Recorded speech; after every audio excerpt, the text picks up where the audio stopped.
একই প্রসেসে homemade Cerelac এবং রাজমা খিচুড়ি তৈরি করলাম। কিভাবে করলাম সেটা আপনাদের সাথে শেয়ার করছি। আমার বাচ্চার খাবার নিয়ে আমি সবসময় খুবই সতর্ক। ও যতটুকুই খাক, ১ চামচ খাক, তবে হেলদি খাবার খাক। যতই নামি দামি ব্র্যান্ডের হোক না কেন, আমি একদমই বিশ্বাস করি না। আমি চাই আমার নিজের তৈরি খাবারটা খাক। তাহলে আমি বুঝতে পারবো ও কতটুকু হেলদি খাবার খাচ্ছে। তো আমি এখানে হোমমেড সেরেলাক আর রাজমা খিচুড়ি বানানোর জন্য এখানে চাল, ডাল, ভুট্টা, অনেক রকমের ডাল আমি অ্যাড করলাম। চাইলে আপনারা আরও ডাল অ্যাড করতে পারেন। সেই সাথে দিয়ে দিলাম সাবুদানা। আর সেরেলাকের জন্য আমি এখানে দিয়ে দিলাম পেস্তা বাদাম, কাজু বাদাম আর আখরোট। চাইলে আপনারা আরও অনেক বাদাম আছে অ্যাড করতে পারেন। বাদামটা বাচ্চাদের গ্যাস করে, এই জন্য আমি বাদামটা একটু কমই দিলাম। আমি বাদামটাকে ব্লেন্ড পরে করব, আগে এই রাজমা খিচুড়ির জন্য এগুলো একসাথে ব্লেন্ড করে নিচ্ছি, চাল, ডাল, ভুট্টা এগুলোকে। সাথে আমি এখন এগুলোকে ভালো করে চেলে নিব। এখানে ব্লেন্ডার করার মূল কারণই হচ্ছে এই যে ব্লেন্ডার করলে এখানে যে দানা দানা থাকে সেগুলো হবে আমার রাজমা খিচুড়ি, আর যেগুলো চালার পর নিচে পড়ে যাচ্ছে একদম মিহি দানা, সেগুলো হচ্ছে আমার সেরেলাক। আমি একই নিয়মে দুইটা জিনিসই করতে পারছি।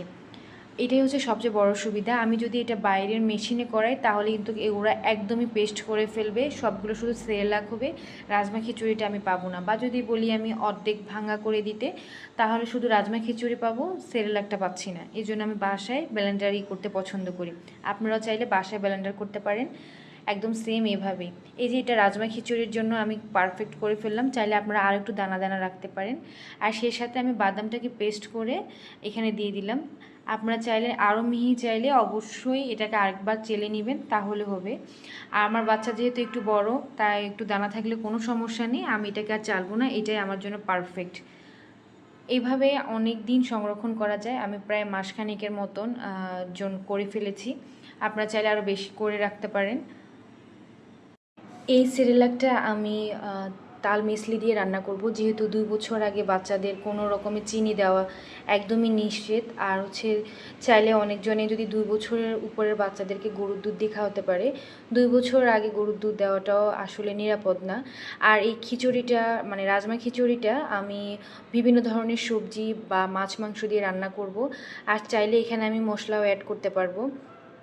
আমার মতে এরকম বাসায় বানানো হোমমেড সেরেলাক আর হচ্ছে রাজমা খিচুড়ি যদি বানিয়ে খাওয়া হয়, এতে বেবির একদমই যথেষ্ট পরিমাণে পুষ্টিগুণ পাবে।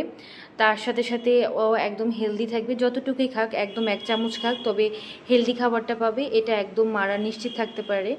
আপনারাও আমার এই প্রসেস খেয়াল করে অবশ্যই বাসায় বানিয়ে ফেলতে পারেন। আর আমার এই ভিডিওটা দেখার জন্য আপনাদেরকে অসংখ্য ধন্যবাদ। আর চাইলে আপনারা লাইক, কমেন্ট, শেয়ার দিয়ে অবশ্যই পাশে থাকতে পারেন। Thank you.